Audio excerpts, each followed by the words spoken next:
મને લાગે છે બધા ઊભા છે એ લોકો થાકી ગયા છે, કોઈ બોલતું નથી. હવે તો બહુ થઈ ગયું એવું લાગે છે ને. આટલા બધા નેતાઓએ ભાષણ આપ્યું એટલે બધા થાકી ગયા છે. પણ આપણી વચ્ચે પૂર્વ મંત્રીશ્રીના માણસો પણ એમણે મોકલેલા છે. એમણે કીધું કે જાઓ, ચૈતર વસાવાનો પ્રોગ્રામ છે, કેટલા લોકો આવે છે એની સાથે સાથે કેટલા લોકો જોરથી નારા બોલે છે ઉતારીને લાવજો. એ લોકો ઉતારશે ને તમે આટલો આટલો આ કરશો ને પછી કઈ મજા નથી, એવું થશે. તો હું જય જવાન બોલાવીશ, તમે જય કિસાન બોલાવજો. હું જય જવાન બોલાવીશ, તમે જય કિસાન બોલજો. જય જવાન, જય જવાન, જય જવાન, ઇન્કલાબ, ધન્યવાદ.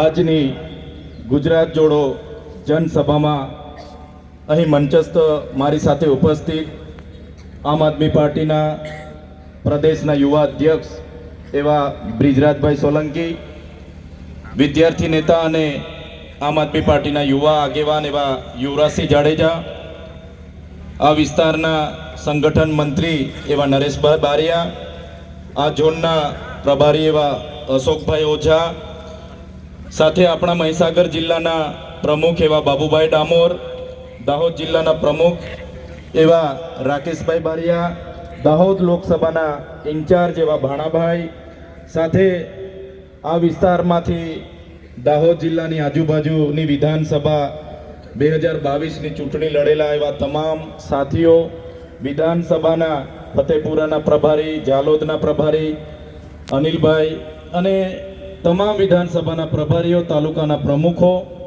અને મોટી સંખ્યામાં અમારી સામે ઉપસ્થિત થયેલા જુદા જુદા ગામમાંથી પધારેલા વડીલો, યુવાનો, માતા બહેનો, ભૂલકાઓ, આપણો અવાજ ગુજરાત સમેત પૂરા દેશ સુધી પહોંચે એના માટે સતત 12 વાગ્યાનું કવરેજ, ખડે પગે રહીને 12 વાગ્યાથી કવરેજ કરતા એવા મીડિયાના મિત્રો, આપણો પ્રોગ્રામ ખૂબ સારી રીતે થાય, કાયદો વ્યવસ્થા જળવાય અને સુચારું આયોજન થાય એના માટે સેવા આપી રહેલા પોલીસના તમામ અધિકારીઓ, કર્મચારીગણ બધા માટે એકવાર જોરદાર આપણે તાળીઓ પાડી લઈશું. સાથે મંચસ્થ જયેશભાઈ સંગાળાજી, દેવેન્દ્રભાઈ મેડા, અજયભાઈ કટારા જેવા અનેક આગેવાનોનો આજના કાર્યક્રમમાં આ ચૈતર વસાવા બધાને જ જોહાર વંદન કરે છે, બધાને હું નમન કરું છું. સાથીઓ, દેશની આઝાદી માટે ઘણા આંદોલનો થયા, ઘણા યુદ્ધો થયા, સંઘર્ષ થયો, ઘણા યુવાનોએ, ઘણા આગેવાનોએ એમાં શહીદી વહોરી. આ ભૂમિની બાજુમાં માનગઢ ધામ છે. દર વર્ષે 17 સપ્ટેમ્બરે ત્યાં અમે આવીએ છીએ. ત્યાં પણ જલિયાવાલા બાગના હત્યાકાંડ કરતાં પણ મોટો હત્યાકાંડ માનગઢ ધામમાં પણ થયો. 1500 જેટલા લોકોને ગોળીઓ બારથી મારી નાખવામાં આવ્યા. આજે સવારે હું લીમડીની બાજુમાં આવ્યું કંબોઈ ધામ, જ્યાં ગોવિંદ ગુરુની સમાધિ છે, ત્યાં હું જઈને એમના દર્શન કરીને આવ્યો. તો આ ભૂમિ એક ક્રાંતિકારી ભૂમિ છે. આજનો દિવસ એ સંવિધાન દિવસ તરીકે આપણે મનાવીએ છીએ. બધા લોકોના શહાદતથી, બધા લોકોના ખૂનથી દેશ આઝાદ થયો. દેશમાં લોકશાહી આવી અને લોકશાહી આવ્યા બાદ આખા દેશના તમામ વર્ગના લોકોને એવું હતું કે હવે લોકશાહીમાં આપણે બધા સાથે જે પણ પ્રકારની આઝાદી મળી છે, અમને બધાને આઝાદી મળી, તો લોકશાહીમાં બધા જ સાથે રહીને દેશને આગળ લઈ જઈશું. પણ સાથીઓ, જે પ્રકારે આગળના વક્તાઓએ કીધું એ પ્રકારે બાબા સાહેબે જ્યારે બંધારણ બનાવ્યું, એમની આખી ટીમે બંધારણ બનાવ્યું અને બંધારણ જ્યારે એમણે દેશના રાષ્ટ્રપતિ, દેશના વડાપ્રધાનને એમણે સુપ્રત કર્યું, ત્યારે એમણે કીધું કે આ બંધારણ બીજા દેશોના કોઈ પણ બંધારણ કરતાં પણ વિશેષ બંધારણ છે, જેને કોઈ પણ દેશનું બંધારણ ટક્કર નહીં મારશે એ પ્રકારનું બાબા સાહેબે બંધારણ બનાવ્યું છે. ત્યારે બાબા સાહેબના વાક્ય મને યાદ આવે છે. બાબા સાહેબે કીધું હતું બંધારણ તો ખૂબ સારું, બધા જ વર્ગના, બધા જ જ્ઞાતિ જ્ઞાતિના બધા જ લોકોને આવરીને બનાવ્યું છે. પણ બંધારણને અમલ કરનારાઓની જ્યારે ઈચ્છા શક્તિ નહીં હશે તો આ બંધારણ કશું જ કામનું નથી રહેવાનું.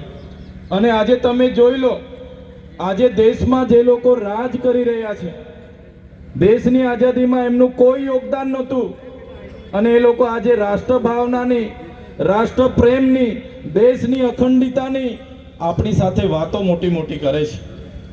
બંધારણમાં તમે જોશો, બંધારણમાં જ્યારે આદિવાસી સમાજમાંથી જયપાલસિંહ મુંડા આપણા સભ્ય હતા, એમણે બંધારણના આર્ટિકલ 371 અંતર્ગત આસામ, સિક્કિમ, મિઝોરમ, મેઘાલય, ત્રિપુરા, નાગાલેન્ડ જેવા રાજ્યોમાં અનુસૂચિત 371 અંતર્ગત એમણે દાખલ કરી. અનુસૂચિત 6 અંતર્ગત એ રાજ્યોની તમામ ગ્રામ સભાઓને સ્વતંત્ર સત્તા આપવામાં આવી, રૂઢિગત ગ્રામ સભાઓને પાવર આપવામાં આવ્યા, જિલ્લા પરિષદોને સત્તા આપવામાં આવી. કોઈ પણ પ્રોજેક્ટ ત્યાં આવે, કોઈ પણ યોજના ત્યાં મંજૂર થાય, એ ચાહે ડેમ હોય, જીઆઈડીસી હોય, જીએમડીસી હોય, રેલવે હોય, એરપોર્ટ હોય કે બુલેટ ટ્રેન હોય, ત્યાંની ગ્રામ સભાની સંમતિ લેવાનું ફરજિયાત છે. ત્યારે ત્યાં કોઈ વડાપ્રધાન કાર્યક્રમ કરવા આવે, દેશના રાષ્ટ્રપતિ કાર્યક્રમ કરવા આવે, રાજ્યપાલ કાર્યક્રમ કરવા આવે કે રાજ્યના મુખ્યમંત્રી કાર્યક્રમ કરવા આવે, અનુસૂચિત 6 લાગુ છે. વિસ્તારમાં ગ્રામ સભાની પરવાનગી ફરજિયાત લેવી પડે છે. કોઈ પણ પ્રોજેક્ટ ત્યાં મંજૂર થાય, એની જમીન સંપાદન કરતા પહેલા ગ્રામ સભાની પરવાનગી લેવી પડે, એ વ્યક્તિની પરવાનગી લેવી પડે, આ પ્રકારે પબ્લિક હિયરિંગ કરવું પડે, પછી જ ત્યાં જમીન સંપાદન થાય છે. એ પાવર અનુસૂચિત 6 માં આપેલા છે, બંધારણની કલમ 371 માં આપેલા છે. ત્યારે આજે એ વિસ્તારનો આદિવાસી સમાજ આજે બચેલો છે. ત્યારે આજે ગુજરાતમાં પણ અંબાજીથી ઉમરગામના 14 જિલ્લાઓમાં બંધારણની કલમ 244ની પેટા કલમ 13 ક અંતર્ગત આપણને અનુસૂચિત 5 ની જોગવાઈ કરીને બંધારણમાં આપણને આપી છે. સાથીઓ, આજે આઝાદીના 78 વર્ષ થયા, પણ આ સરકારોએ અનુસૂચિત 5 આજ દિન સુધી લાગુ નથી કરી. આજે સત્તામાં બેઠેલા લોકો પોતાનો સત્તાનો દુરુપયોગ કરીને જ્યારે આ વિસ્તારમાં ડેમો બનતા હતા, આ વિસ્તારમાં કોરિડોર બને, ભારતમાલા પ્રોજેક્ટ બને, આ વિસ્તારમાં જ્યારે એરપોર્ટ આવવાનું હોય, આ વિસ્તારમાં જ કોઈ જીઆઈડીસી, જીએમડીસી આવવાની હોય, સત્તામાં બેઠેલા લોકો સત્તાનો દુરુપયોગ કરીને પોલીસને મોકલીને બારોબાર આપણી જમીન આજે છીનવાઈ રહી છે. બંધારણમાં 1996ના પેસા એક્ટની જોગવાઈ છે કે ગ્રામ સભાની પરવાનગી ફરજિયાત હોવી જોઈએ, પબ્લિક હિયરિંગ થવું જોઈએ અને એની સંમતિ હોય તો જ જમીન સંપાદન થાય. પણ આજે એનો કોઈ અમલ કરતું નથી. આજે 1983માં જે 73 AA માટેનો કાયદો બન્યો, એમાં આદિવાસીઓની જમીનો બીજા કોઈ ખરીદી ના શકે અને આદિવાસીની જમીન બીજા કોઈ વેચી ના શકે, એ કાયદા અંતર્ગત આજે આપણને પ્રાવધાન મળ્યા. પણ તમે આજે જોઈ લો, દરેક જિલ્લાના કલેક્ટરો 73 AAની જમીનો બારોબાર એમના દસ્તાવેજો બનાવીને આપી રહ્યા છે. ત્યારે સાથીઓ, આપણે બધાએ જાગવાની જરૂર છે.